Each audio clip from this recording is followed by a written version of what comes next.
आत्मा का सर्वत्र समदर्शन। आप लोग कृपया बताएंगे, आप लोग का स्पष्ट आवाज आ रही है ना? जी बिल्कुल। आ रही है आवाज। चलिए, आज का हम लोग स्वाध्याय प्रारंभ करेंगे। और उससे पहले हम लोग गायत्री महामंत्र का उच्चारण कर लेते हैं। गायत्री महामंत्र हमारे अंदर में देवत्व को जागरण जागरण जागृत करने वाला गायत्री महामंत्र है। मन में ऐसा भाव करेंगे। परम पूज्य गुरुदेव परमंदनीय माता जी हम लोग के साथ में सुष रूप में विराजमान है। और इसी भाव के साथ गायत्री महामंत्र का उच्चारण करने की कृपा करेंगे।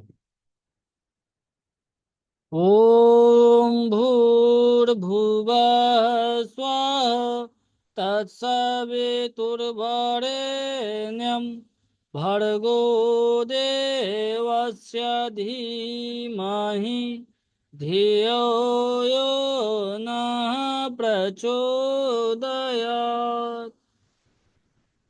सभी देवतुलाते बंधु जो बेनीपट्टी ऑनलाइन दैनिक स्वाध्याय में जुड़े हैं, उनको हृदय से बहुत बहुत स्वागत है, बहुत बहुत प्रणाम है।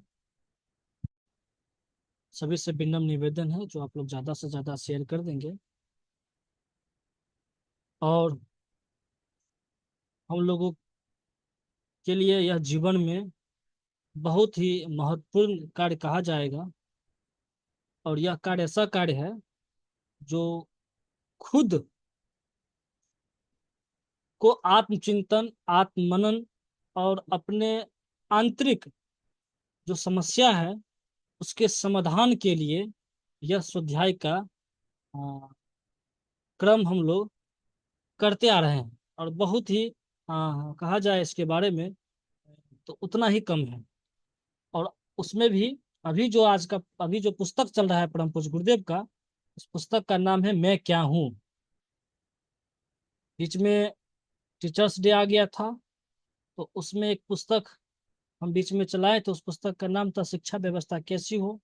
वो भी बहुत ही महत्वपूर्ण था, शिक्षा से रिलेटेड किस तरह की शिक्षा व्यवस्था होना चाहिए और किस तरह से शिक्षण लेना चाहिए।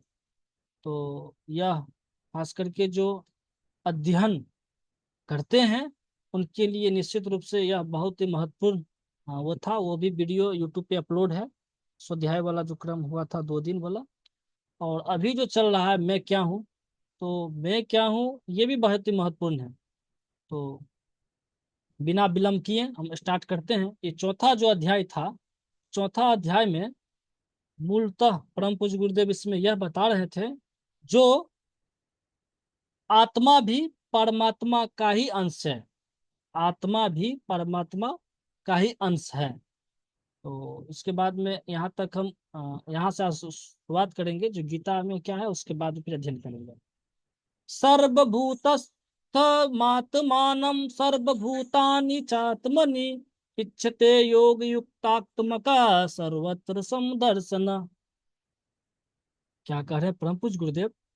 सर्वव्यापी अनंत चेतना में एक ही भाव से स्थित रूप योग से युक्त हुए आत्मा वाला तथा सबको समभाव से देखने वाला योगी आत्मा को संपूर्ण भूतों में और संपूर्ण भूतों को आत्मा में देखता है।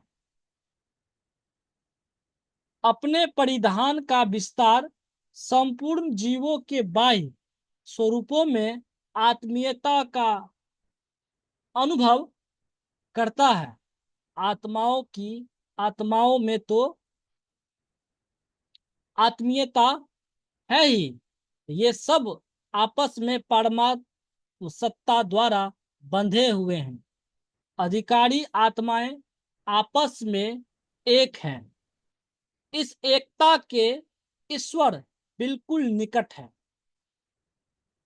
यहाँ हम परमात्मा के दरबार में प्रवेश पाने योग्य और उनमें घुल मिल जाने योग्य होते हैं।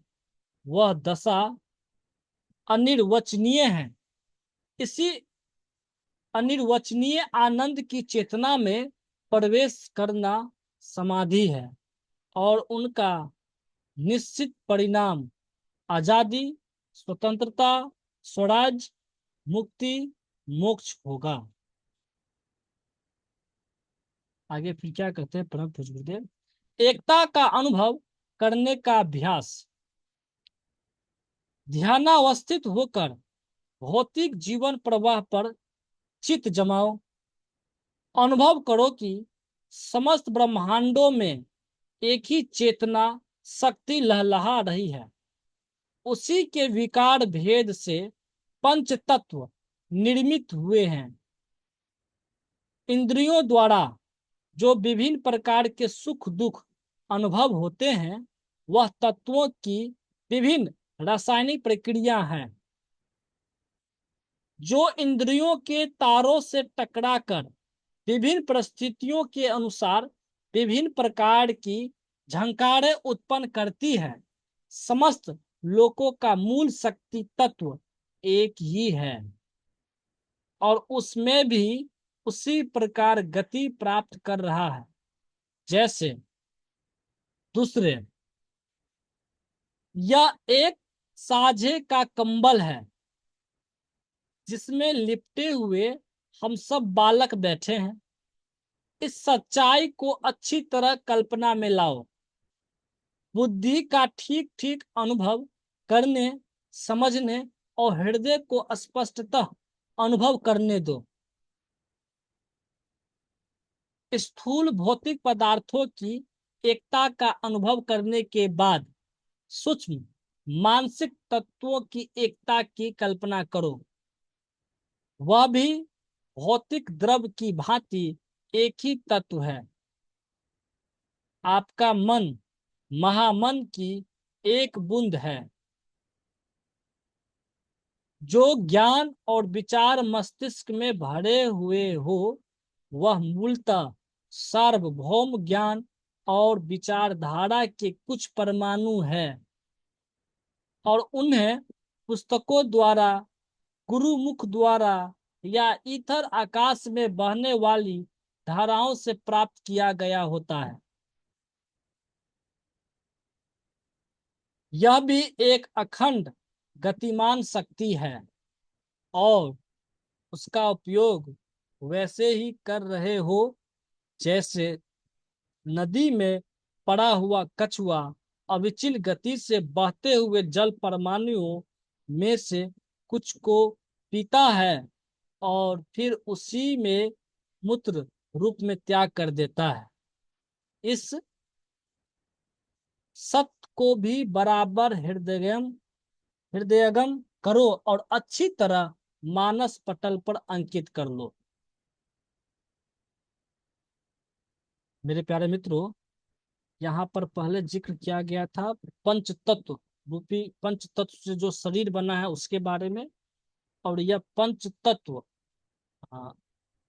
पांच तत्वों से मिल करके जो शरीर बना है, वो जो एक एक शरीर बना है पांच तत्वों से मिल करके, उसी प्रकार हमारा मन और उसके बाद में फिर विचार, तो वे सब कुछ भी वह एक छोटा सा परमाणु की तरह है और वह पूरे संपूर्ण ब्रह्मांड में, संपूर्ण विश्व में वह एक गतिमान कर रहा है। विचार हो, वह विचार भी कुछ नहीं है, वो विचार ऑलरेडी से पहले हमारे ब्रह्मांड में है, अखंड गतिमान कर रहे हैं। जिस तरह से हमारा शरीर जो है अलग अलग तत्व से मिल करके पंच तत्व से जो शरीर बना हुआ है, उसी प्रकार हमारे मस्तिष्क में जो विचार आते हैं वह भी एक ऑलरेडी से यहाँ पर है और उसका उसी का हम लोग विचार और शक्ति को एक छोटे से परमाणु के रूप में ग्रहण कर पाते हैं। यहाँ एक कछुआ का एग्जाम्पल दिया, उससे हम अच्छे से समझ सकते हैं। जैसे कि कछुआ अविचल गति से बहते हुए जल परमाणुओं में से कुछ पानी को पीता है और फिर उसी में मूत्र रूप से त्याग कर देता है। तो हम लोग भी यहाँ पर जो कुछ भी ग्रहण कर पा रहे हैं, तो ये कह सकते हैं अथाह समुद्र और अथाह जल परमाणुओं का एक समूह है। उसमें से कुछ को हम ग्रहण करते हैं और उसी ग्रहण को फिर त्याग देते हैं। तो ये परिवर्तन का ये रूप है, ये होते रहेगा, वो चीज है। लेकिन वही सब कुछ नहीं है, वही सब कुछ नहीं है। फिर आगे क्या कह रहे हैं परम पूज्य गुरुदेव, तो इसी सत्य को भी बराबर हृदयंगम करो और अच्छी तरह मानस पटल पर अंकित कर लो। अपने शारीरिक और मानसिक वस्त्रों की भावना दृढ़ होते ही संसार आपका और आप संसार के हो जाओगे। कुछ वस्तु वीरानी मालूम पड़ेगी, यह सब मेरा है या मेरा कुछ भी नहीं। इन दोनों वाक्यों में तब आपको कुछ भी अंतर न मालूम पड़ेगा। वस्त्रों से ऊपर आत्मा को देखो, यह नित्य, अखंड, अक्षर, अमर, अपरिवर्तनशील और एक रस है। मेरे प्यारे मित्रों, आत्मा के बारे में क्या है ये? यह नित्य, अखंड, अक्षर, अमर, अपरिवर्तनशील, यानी कि यह परिवर्तन कभी हो ही नहीं सकता, हो सकता है, और एक रस है। और यहाँ पर जो शरीर के बारे में कहा गया है, विचार के बारे में कहा गया है, बुद्धि के बारे में कहा गया है, सब का सब परिवर्तनशील है। विचार करके देखिए ना, आज मेरा विचार कुछ और है, कुछ दिनों के बाद विचार कुछ और हो जाता है, देखा जाता है लोगों में सब। यानी कि विचार भी बदलते हैं, मेरा स्वभाव भी बदलते रहते हैं। और ये पंच तत्वों से जो हमारा शरीर है ये भी निरंतर बदलते रहते हैं। आज से 2 साल या 5 साल के फोटो देखिए, अभी मिलाइए, तो आकाश पाताल का फर्क दिखाई देंगे, सब कुछ परिवर्तन है। तो जो नहीं बदलता है, जो अपरिवर्तनशील है, वह है केवल और केवल क्या है? आत्मा है। जिस दिन इन चीजों का अनुभव हो पाएगा हम लोगों को, निश्चित रूप से वो उस दिन हमारे जीवन का सूर्योदय का क्षण होगा, यह फील कर पाएंगे तब। फिर आगे क्या करें परम पूज्य गुरुदेव, वह जड़, अविकसित, नीच प्राणियों, तारागणों, ग्रहों, समस्त ब्रह्मांडों को प्रसन्नता और आत्मीयता की दृष्टि से देखता है, आत्मीयता की दृष्टि से देखता है। वीराना, घृणा करने योग्य, सताने के लायक या छाती से चिपटा रखने के लायक कोई पदार्थ वह नहीं देखता। अपने घर और पक्षियों के घोंसले के महत्व में उसे तनिक भी अंतर नहीं दिखता। क्या बात है! अपने घर और पक्षियों के घोंसले के महत्व में उसे तनिक भी अंतर नहीं दिखता। कब? जब हम लोगों को आत्म भाव से जागृत हो जाएंगे तब। फिर आगे क्या है, ऐसी उच्च कक्षा का प्राप्त हो जाना केवल आध्यात्मिक उन्नति और ईश्वर के लिए ही नहीं, वरन सांसारिक लाभ के लिए भी आवश्यक है। इस ऊंचे टीले पर खड़ा होकर आदमी संसार का सच्चा स्वरूप देख सकता है और यह जान सकता है कि किस स्थिति में किस से क्या बर्ताव करना चाहिए।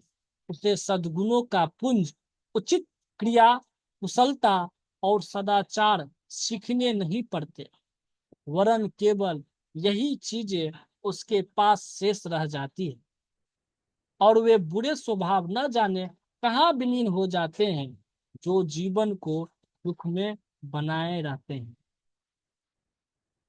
निश्चित रूप से मेरे प्यारे मित्रों, जिस दिन मुझे ऐसा बोध हो जाएगा, क्या बोध हो जाएगा? जो मैं क्या हूँ, पुस्तक का नाम है मैं क्या हूँ। मैं क्या हूँ? मैं आत्मा हूँ। मैं आत्मा हूँ। और यह पंच तत्व से बना शरीर और पंच तत्व के अंदर में जो काया समाया हुआ है, वो सब का सब जो है एक दिन इसका समाप्त होने वाला है, समाप्त हो जाएगा ये। अब कुछ नहीं समाप्त हो सकता है, तो वो आत्मा है। तो फिर इतना हाय हाय करने की क्या आवश्यकता है? तब हमारा दिनचर्या और जीवनचर्या जो हो जाएगा, तो केवल और केवल हो जाएगा, हम अपने आप को उत्थान की ओर लगाएंगे तब। अभी तो यहाँ तक ये भी नहीं बोध हो पाता है, जो खैर हम यहाँ पर आए क्यों हैं और मेरा उद्देश्य क्या है और क्या करना चाहिए। कुछ गिने चुने लोग ही आध्यात्मिक लोग हैं, जो गायत्री परिवार में तो बहुत सारे हैं, और बहुत सारे सब परिवार के लोग हैं जो इन चीजों को समझ पाए हैं। तब जो है उसको इनको पता चल जाता है, तो ऑटोमेटिक उनके अंदर की जो स्वार्थपरता, संकीर्णता, लोभ, लालच, वासना, तृष्णा सब धीरे धीरे खत्म हो जाता है उसके अंदर में। अब कुछ रह पाता है, वही आत्मा की प्रकाश और आत्मा की दिव्यता रह पाता है। उनका जीवन शानदार हो जाता है। फिर वह अपना निर्माण, परिवार निर्माण और समाज निर्माण के कार्य की ओर बढ़ने लगते हैं। निश्चित रूप से यह आत्मबोध की साधना इस पुस्तक के माध्यम से हम लोगों को और बढ़िया से और अच्छी तरह से हो सकते हैं। इस पुस्तक को बार बार पढ़ने की आवश्यकता है और पढ़ करके चिंतन और मनन करने की आवश्यकता है। स्वाध्याय का पूर्ण लाभ तभी मिल पाता है जब हम किसी पुस्तक को पढ़ते हैं, स्वाध्याय करते हैं, तो उसके बाद में चिंतन मनन होना चाहिए, तब स्वाध्याय कहा जाएगा, पूर्ण स्वाध्याय हुआ, नहीं तो अधूरा स्वाध्याय कहा जाएगा। क्योंकि विचार का तो प्रभाव पड़ता ही, ऐसी बात नहीं है जो हम अध्ययन करेंगे तो प्रभाव नहीं पड़ेगा, लेकिन उसके लिए थोड़ा समय निकाल करके चिंतन मनन किया जाएगा तो निश्चित रूप से आप कह सकते हैं जो हम विचार पढ़े हैं वह विचार व्यवहार में आ जाएगा। फिर आगे क्या कह रहे हैं परम पूज्य गुरुदेव, यहाँ पहुंचा हुआ स्थित प्रज्ञ देखता है कि सब अविनाशी आत्माएं यद्यपि इस समय स्वतंत्र, तेज स्वरूप और गतिमान प्रतीत होती है, तथापि उनकी मूल सत्ता एक ही है। विभिन्न घटों में एक ही आकाश भरा हुआ है और अनेक जलपात्रों में एक ही सूर्य का प्रतिबिंब झलक रहा है। यद्यपि बालक का शरीर पृथक है, परंतु उसका सारा भाग माता पिता के अंश का ही बना है। आत्मा सत्य है, पर उसकी सत्यता परमेश्वर है। विशुद्ध और मुक्त आत्मा परमात्मा है। मेरे प्यारे मित्रों, यहाँ पर क्या कहा गया है? विशुद्ध और मुक्त आत्मा परमात्मा है, यानी कि पुरस्कृत आत्मा ही परमात्मा है।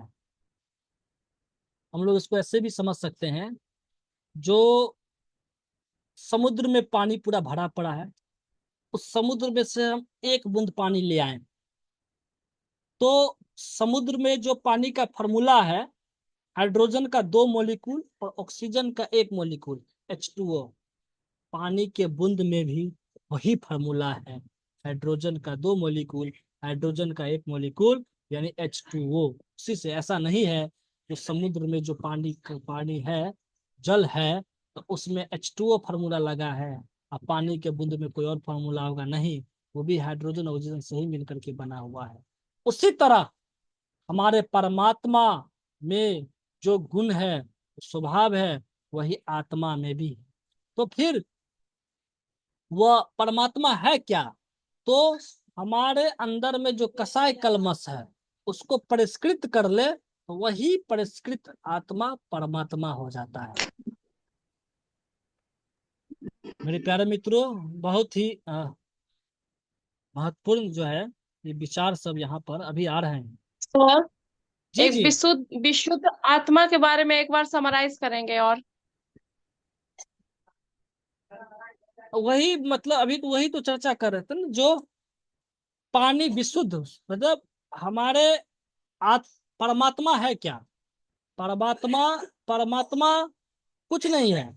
हम अपने आत्मा को परिष्कृत परिष्कृत आत्मा को परिष्कृत कर ले। आत्मा को परिष्कृत के मतलब होता है, क्योंकि जितने भी कसाई कलमश है जो हमारे अंदर में निहित है, उनको अगर हम हटा दे तो मुक्त हो गया आत्मा। अभी तो मुक्त नहीं ना है, आत्मा मुक्त नहीं है। मुक्त का मतलब इस जीवन में रहते हुए भी, इस काया में रहते हुए भी अगर हम लोग मुक्त का मतलब क्या होना चाहिए? जो हम लोग निर्भय हैं, न तो हमको आ, लोभ डरा सकता है, न तो मोह, न तो माया, न तो वासना, न तो तृष्णा, न तो अहंता। अगर इस तरह से जो है तो कुछ भी अगर हमको प्रभावित नहीं कर पा रहा है, इसका मतलब यह है कि केवल और केवल एक चीज का प्रकाश है, उस आत्मा का प्रकाश। नहीं, आपको इसको ऐसे भी समझ सकते हैं। कैसे समझ सकते हैं? जैसे कि अंगारे हैं और अंगारे के ऊपर में राख जम गया है, परत राख, राख जम गया है। तो भाई अंगारे में लौ है, उस अंगारे और वो जो अग्नि है, उस अग्नि के पास में तेज है, प्रकाश है, लेकिन वो जो परत जो जम गया था राख का, उस राख के कारण जो है वह प्रकाशित नहीं हो पाता। लेकिन उस राख को अगर हटा दीजिएगा तो फिर उसका प्रकाश और उसका जो है सो तेज दोनों आ जाते हैं। तो विशुद्ध आत्मा, मुक्त आत्मा का मतलब क्या हो गया? जो हमारे अंदर में आत्मा के ऊपर में मल विक्षेप छा गया है, जो राख छा गया है, जो उसका प्रकाश हम लोग को महसूस नहीं हो पाता है, अनुभव नहीं कर पाते हैं, तो वे अगर हट गया, मतलब अंगारे के ऊपर में राख अगर हट जाते हैं तो वे अंगारे के ऊपर में राख है तो वे हो गया आत्मा। और राख अगर हट गया, अंगारे में राख हट गया, तो वही आत्मा हो गया परमात्मा। उसी को कहा जाता है विशुद्ध और मुक्त आत्मा कहा जाएगा। तो इसीलिए यहाँ पर परम पूज्य गुरुदेव लिखे भी है, जो विशुद्ध और मुक्त आत्मा परमात्मा है। स्पष्ट है? स्पष्ट है सर। धन्यवाद। फिर आगे क्या कह रहे हैं परम पूज्य गुरुदेव? जो अंत में आकर यहाँ एकता है, वही वह स्थित है जिस पर खड़े होकर जीव कहता है सो सो सो मसीम सोह मसीम, अर्थात वह परमात्मा में हूँ। और उसे अनुभूति हो जाती है कि संसार के संपूर्ण स्वरूपों के नीचे एक जीवन, एक बल, एक सत्ता, एक असलियत छिपी हुई है। दीक्षितों को इस चेतना में जग जाने के लिए हम बार बार अनुरोध करेंगे, क्योंकि मैं क्या हूं। इस सत्यता का ज्ञान प्राप्त करना सच्चा ज्ञान है। मेरे प्यारे मित्रों, इस सत्यता को ज्ञान प्राप्त करना सच्चा ज्ञान है। जिससे सच्चा ज्ञान प्राप्त कर लिया है, जिसने सच्चा ज्ञान प्राप्त कर लिया है, उसका जीवन प्रेम, दया, सहानुभूति, सत्य और उदारता से परिपूर्ण होना चाहिए। तो उसके अंदर में ईर्ष्या, द्वेष, घृणा, असत्य, है ना, अनुदारता, ये सब नहीं रहेगा। मतलब उसके अंदर में दिव्य गुण आ गया है, परमात्मा वाला गुण आ जाएगा, जिस दिन हम लोग सच्चा ज्ञान को प्राप्त कर लेंगे। तो फिर आगे क्या कह रहे हैं परम पूज्य गुरुदेव? जो कोरी कल्पना या पोथी पाठ से क्या लाभ हो सकता है?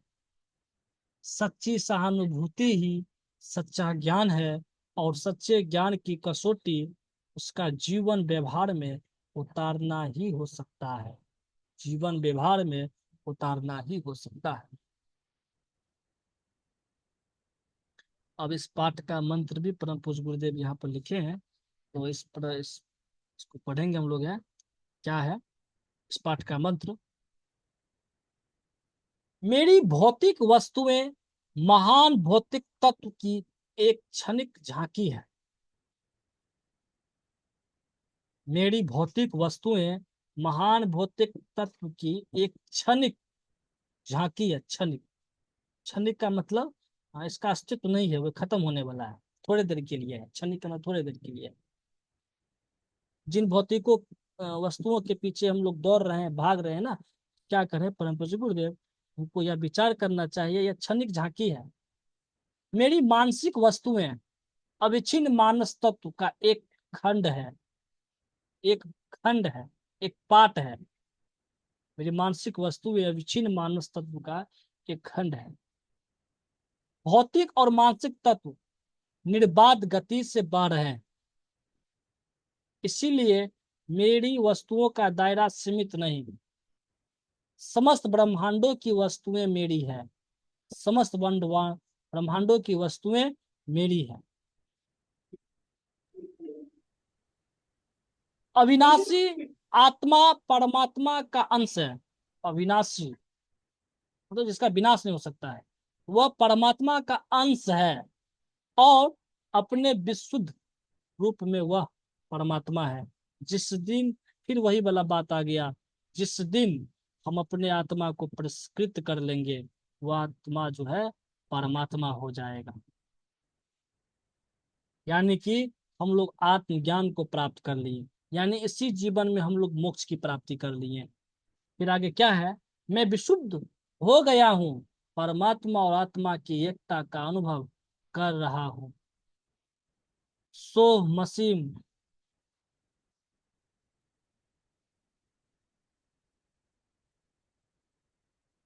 सोह मस्मी है, सोह मस्मी में वह हूँ।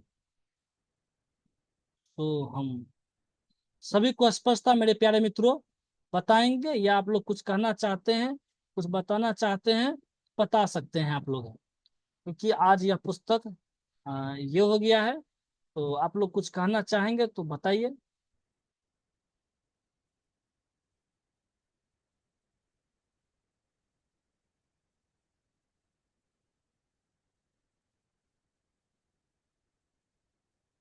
निश्चित रूप से यह बहुत ही महत्वपूर्ण पुस्तक था, और हम लोग जब इस पुस्तक का जो पहला अध्याय पढ़े थे, उस पहला अध्याय में परम पूज्य गुरुदेव यह बताए थे, जो शरीर और आत्मा दोनों पृथक है, दोनों अलग है। शरीर क्या है उसके बारे में हम लोग अध्ययन किए थे। यह शरीर केवल और केवल आत्मा का घर है, वो केवल और केवल आत्मा का उपकरण है, घर है, मकान है, मंदिर कह सकते हैं, लेकिन वह आत्मा नहीं है। शरीर दोनों अलग है, ये पंच तत्व से मिला हुआ है। यह हम लोग अध्ययन किए थे।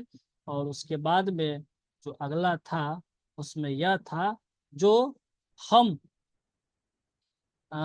शरीर के जो पंच तत्वों से बना है, तो उसके बाद में उससे भी ऊपर सूक्ष्म चीज है, शरीर से सूक्ष्म चीज है, उसको हम लोग बोले थे विचार। अ, सस- विचार, विचार, उसके बाद में फिर था मन, और मन के बाद में क्या था, बुद्धि, बुद्धि के बाद में आ जाता है वह आत्मा, है ना। अहम आ जाता है, अहम के बाद में आ जाता है आत्मा। यानी कि शरीर से भी सूक्ष्म सब है, जिसको हम लोग बोलते हैं इंद्रिय, उससे सूक्ष्म, जो दिखाई नहीं देता लेकिन होता है, उससे भी सूक्ष्म होता है मन, और मन से भी सूक्ष्म होता है बुद्धि, बुद्धि के बाद में सूक्ष्म होता है, उसके पास में होता है अहम, अहम के बाद में क्या हो जाता है, आत्मा। तो ये सब सीढ़ी है ना।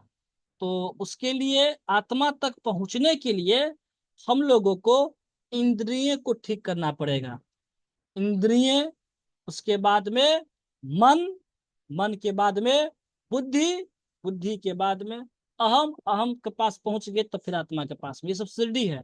इस सब को एक के बाद एक के बाद, ये सब अगर धीरे धीरे अगर हम मेरा जीवन में सही हो जाएगा, तो हम लोग आत्मा का अनुभव कर सकते हैं। हम लोग फिर जो है सो आत्मा को जो है जान सकते हैं, आत्मा को समझ सकते हैं, और आत्मा का लाभ उठा सकते हैं ना। क्योंकि परम पूज्य गुरुदेव बताते हैं, जो हम लोग एक ही साथ में दो दिशा में नहीं चल सकते हैं। अगर कोई व्यक्ति पूरब की दिशा में जा रहा है तो पश्चिम नहीं पहुंचेगा, अगर वह पश्चिम की दिशा में जा रहा है तो पूरब नहीं पहुंचेगा। ये साथ साथ नहीं हो रहा है ना। अगर हम लोग भौतिकता जीवन जी रहे हैं, यानी कि हम शरीर भाव से जी रहे हैं, तो फिर आत्मिक भाव को जो है वे वे वहीं पर आ रहेगा। अगर हम लोग आत्म भाव से जी रहे हैं, तो इसका ये वाला भाव खत्म हो जाएगा। दोनों एक साथ संभव नहीं है ना। तो ये बात ही भी बहुत ही महत्वपूर्ण है। और यहाँ तक कि यह भी स्पष्ट कर दिए हैं परम पूज्य गुरुदेव इस पुस्तक में, जो हम लोग, ठीक है, वो भौतिकता वाला जो भाव है, तो उसमें क्षणिक सुख है तो उसमें है ही नहीं है, लेकिन क्षणिक है। लेकिन हम लोग, एक ही उद्देश्य रहता है सभी मनुष्यों को देखा जाएगा, तो एक रहता है कि हमारे जीवन में शांति रहे, सुख रहे। और सुख और शांति बाहर ढूंढते हैं, जबकि और सुख और शांति का केंद्र कहा जाएगा तो हमारे आत्मा में है। देखिए ना, अगर कोई मकान लेता है, कोई जमीन खरीदता है, या किसी को कोई पद मिल गया, कुछ मिल गया, थोड़े देर के लिए आता है, लेकिन उसके बाद में वह सुख और शांति खत्म हो जाते हैं। क्षणिक वे चीज है, लेकिन वे सात्विक और निरंतर प्रसन्न रहना चाहता है और हमेशा सुख रहना चाहता है, तो उसके लिए आत्मज्ञान का होना बहुत जरूरी है, बहुत जरूरी है। जिस दिन हमारे अंदर में आत्मज्ञान आ जाएगा और आत्म भाव जागृत हो जाएगा, तो निश्चित रूप से हमारे जीवन के जितने भी जो बंधन है, बंधे हुए हैं, जो छूटता नहीं है कहा जाता है, तो उसी दिन जो है सो बंधन खत्म हो जाएगा और मोक्ष की प्राप्ति हो जाएगा। मोक्ष की प्राप्ति का मतलब ये नहीं है जो हम यहाँ से मतलब मरने के बाद ऊपर चले जाएंगे तो मोक्ष मिल जाएगा, या खूब ये पूजा पाठ करने सो नहीं है। मोक्ष का मतलब ये होता है जो हमारे अंगारे पर जो राख जम गया है उसको हटा देना, मोक्ष की प्राप्ति हो गया। हमारे अंदर में जो कसाई कलमश है उसको हटा देना, उसी को मोक्ष की प्राप्ति हो गया। यानी कि हम अपने अंदर में आत्मज्ञान को प्राप्त कर लिए, इसी को आप दूसरे अर्थों में ऐसे कह सकते हैं, मोक्ष की प्राप्ति हो गया, मोक्ष हम लोग प्राप्त कर लिए हैं। और ऐसे पॉइंट पर आकर के खड़े हैं जो 84 लाख योनि भटकने के बाद, 84 लाख योनि भटकने के बाद अगर कोई जीव मोक्ष की प्राप्ति की इच्छा रखता है या मोक्ष की प्राप्ति की ओर बढ़ना चाहता है, तो मनुष्य का जीवन लेना ही पड़ता है, क्योंकि मनुष्य का जीवन ही एकमात्र जीवन है जो योग योनि है, योग कर सकते हैं। और मनुष्य के जीवन छोड़ करके जितने भी जीवन है सभी का सभी भोग योनि है, भोग योनि है। इसीलिए इसी काया में मनुष्य के जीवन में इतना शानदार जीवन है, सुदुर्लभ जीवन है, जिस जीवन में हम लोग आत्मज्ञान की प्राप्ति कर सकते हैं, उसके और बढ़ सकते हैं। और अन्य जीवन में ऐसा छूट नहीं मिला है ना।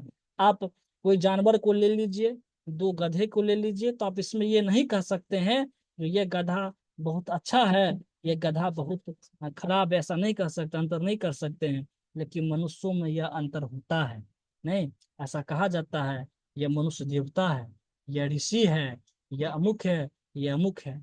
नहीं, ये इसका स्वभाव नहीं ठीक है, इसका स्वभाव ठीक नहीं है। तो ये क्या होता है ये, क्योंकि मनुष्य की स्वतंत्रता मिली हुई है कर्म करने के लिए। तो यह बड़ी शानदार जीवन है जो हम लोग आत्मा के बारे में जान सकते हैं, आत्मा के बारे में समझ सकते हैं, आत्मज्ञान की ओर हम लोग बढ़ सकते हैं। बड़ी ही महत्वपूर्ण है और उसमें यह पुस्तक हम लोग को बहुत ही सहायक होगा। और हम एक बात और कहना चाहेंगे, इसमें ये 20 या 25 मिनट का वीडियो होगा परम पूज्य गुरुदेव का, आत्मबोध और तत्वबोध की साधना वाला है।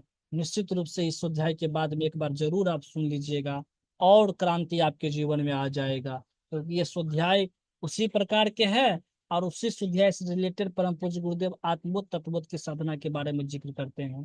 तो उसमें और 4 चांद लग जाएगा, वहां पर ये चीज है। हाँ, तो क्या कहें से ज्यादा हम है नहीं, तो परम हम तो सिर्फ माध्यम है, तो पढ़ते हैं, है ना। तो आप लोगों को स्पष्ट था ना, बताएंगे?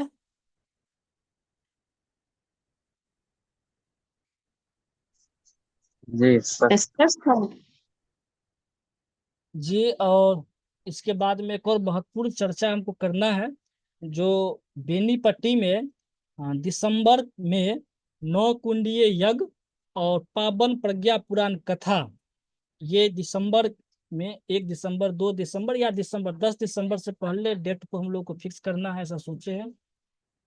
और यह कार्यक्रम को सफल बनाने के लिए अभी से हम लोगों को बेनीपट्टी के जितने कार्यकर्ता है सभी को एक रूप एक साथ जुड़ करके इस कार्य को करना है। तो कल देव संस्कृति पब्लिक स्कूल पे यज्ञ है, सभी से अनुरोध है, समय अगर आप लोगों के पास में जरूर आए। ये फर्स्ट मीटिंग रहेगा, इस कार्यक्रम को कैसे सफल किया जाएगा उसके बाद में फिर दूसरा मीटिंग रखेंगे, लेकिन यह कार्यक्रम को हम लोग को करना है। और उसके लिए हम लोग हो सके तो कल से ही साधना प्रारंभ कर देंगे इस कार्यक्रम को सफल के लिए। तो बेनीपट्टी में ये 2026 से पहले इस तरह की कार्यक्रम हो, उसके लिए परम पूज्य गुरुदेव से हम लोग प्रार्थना करेंगे, उनसे शक्ति मांगेंगे, उनसे ज्ञान मांगेंगे। और पावन प्रज्ञा पुराण कथा जो परम पूज्य गुरुदेव ने 19वां पुराण लिखे हैं, 18 पुराण तो है ही है। और यह पुराण ऐसा पुराण है जो हमारे वर्तमान समय में जो समस्या है, चाहे वह पारिवारिक समस्या हो, सामाजिक समस्या हो, राष्ट्रीय समस्या हो, भौतिक समस्या हो, आध्यात्मिक समस्या हो, नैतिक समस्या हो, जितनी भी समस्या हमारे जीवन में है, वो पूरा के पूरा समस्या का समाधान, उसका फॉर्मूला, उसका सूत्र, उसका चिंतन पूरा के पूरा पावन प्रज्ञा पुराण के माध्यम से यहाँ पर हम लोगों को आत्मसात करने का सौभाग्य प्राप्त होगा। साथ ही साथ परम पूज्य गुरुदेव कहे थे, बेटा मैं कोई व्यक्ति नहीं हूं, मैं विचार हूं। तो बस कहे थे जो इस विचारों को जन जन तक पहुंचा देना। तो हम लोग यह कार्य में और उनका अंग यब बनने का सौभाग्य प्राप्त करेंगे। यह हमारे जीवन का सबसे बड़ा, सबसे उत्तम, सबसे श्रेष्ठ कार्य रहेगा। हम लोगों की क्या सामर्थ्य है, हम तो बंदर भालू रीछ गिलहरी है, शक्ति किन्हीं और का है। बस हम लोगों को बस क्या कहेंगे, एक नारा लगाना है, हम बदलेंगे युग बदलेगा, हम सुधरेंगे युग सुधरेगा। कार्य करने वाला व्यक्ति कोई और है। इसीलिए कल आप लोग जो है सो आए, कल यज्ञ भी है, और यज्ञ के साथ में ऐसा संकल्प लेकर के और इस कार्य को हम लोग को सफल बनाने की जरूरत है। तो ये सूचना थी जो आप लोग को बता दी है। सुबोध भैया भी कल आएंगे, बातचीत भी उनसे हुए हैं, और भैया से फिर अगर जुड़े हैं, निवेदन है तो कल आप जरूर आइए, है ना। और जब आएंगे तो फिर और मजा आ जाएगा और खुशी की बात रहेगी, क्या बताएं मैं। तो स्पष्ट था ना, सभी को बताएंगे।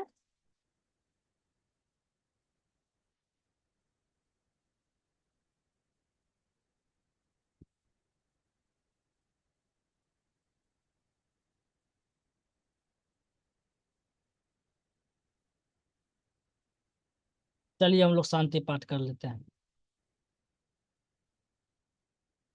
ओम द्यो शांतिरंतरिक्षगम शांति पृथ्वी शांतिरापः शांतिरोषधया शांति वनस्पतय शांति विश्वदेव शांति ब्रह्म शांति सर्वगम शांति शांतिरेव शांति सामा शांतिरेधि।